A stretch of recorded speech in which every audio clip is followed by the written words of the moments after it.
Tel Soko. Tel You see this hill here? We have evidence on this hill that there was an Israelite city. If we climbed all the way to the top, which we're not going to do, you'd go past cisterns and things like that, which give us evidence. But in the book of Samuel, 1 Samuel, it says, "Now the Philistines gathered their forces for war and assembled them at Soko in Judah." What's the name of this? Soko. Okay, isn't that amazing? Over there, immediately in that direction, is Herbert Kayafa, which is where we were attempting to go from the other direction, but our bus was too big. That is an Israelite city. This was an Israelite city. The Philistines came down the valley and they assembled their forces, we believe, round about here. And the Israelites had come from Bethlehem further up the valley and all the way down and assembled their camp here. So you've basically got the Philistines who assemble on this side of the valley and the Israelite forces over in that area where you've got the kibbutz today. And in the middle of the valley, there's a brook that runs, and that's where David gathered his stones from. Now, reading from 1 Samuel 17, we've got some absolutely wonderful scriptures here. Remember the story. It was David coming down to bring food for his brothers, and the whole armies of Israel were cowering. Basically in their tents, and every day Goliath came out and challenged them in this valley. Wow, it's awesome to be here.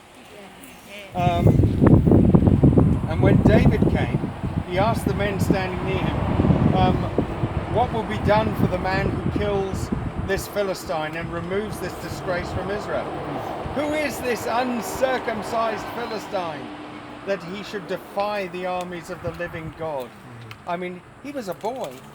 I've heard it said that he was probably 14, something like that. And he was basically skilled in what? Looking after sheep and goats. And he was very good with this. Yes, he was very good with that. And we have proof of that a bit later on. And David, down comes Goliath, and he puts out the challenge. "Am I a dog that you come at me with sticks?" And the Philistine cursed David by his gods. "Come here," he said, "and I'll give your flesh to the birds of the air and the beasts of the field."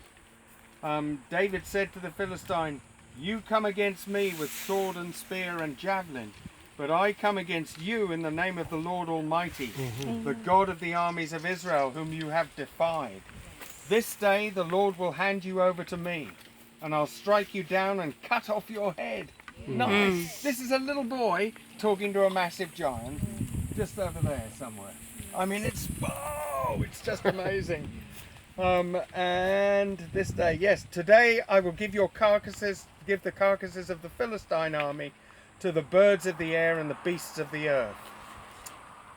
And the whole world will know that there is a God in Israel. Amen. Amen. That's a huge scripture.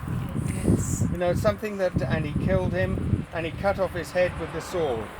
And then I want to read here, because when the Philistines saw that their hero was dead, they turned and ran from this area here. They turned and they ran.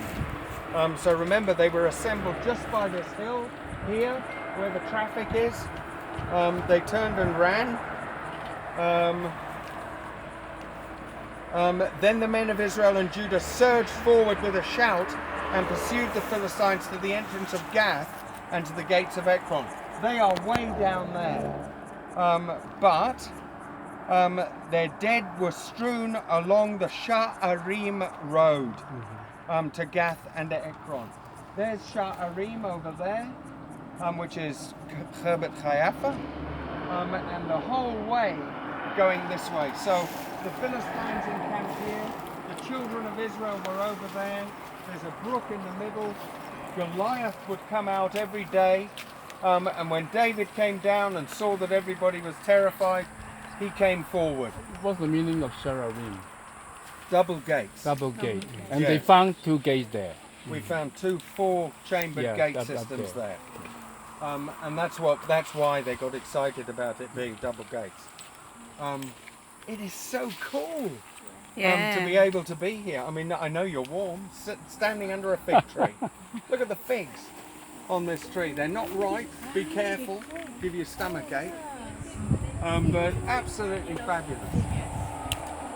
And the Valley of Ellah. And look how Israel is growing. We've got a new Fig settlement over there called Bet Shemesh, which is just coming over the hill. But what an area this is. You've got the highlands up there, the mountains of Judah, you've got Bethlehem, Jerusalem, where the children of Israel were, and then you've got this valley that goes down into Philistine country down there. So we've got, importantly, we've got the Valley of Ellah, you've got Soko, and you've got Sha'araim. And just as we go back in our bus and turn left at the end of the valley, you've got a place called Ephes Damim, which is also important. And that hill that you can see in the very far distance, that's called Tel Azekah. And you climb, and that was an Israelite city back in the first temple period. So it's here. It's fabulous. Yes. I'm so glad that I could bring you here. So how far is Bethlehem from here? It's many kilometers? 15 miles. 15 miles. So Yeah. it's like a day walk? During the times of- definitely, yes. Yeah. And so David would have, Only to be welcomed by his brothers with ungratefulness, huh? absolutely. Why yeah. are you here? Plus he was bringing them food. Yeah. Yeah. Yes. Do you want to go up a little bit further and take pictures of the valley? Yeah, sure. Yeah, But sure. we need to get back to the bus pretty soon because I've got you booked in for lunch Okay. at about 1 o'clock. And lunch is 15 minutes away.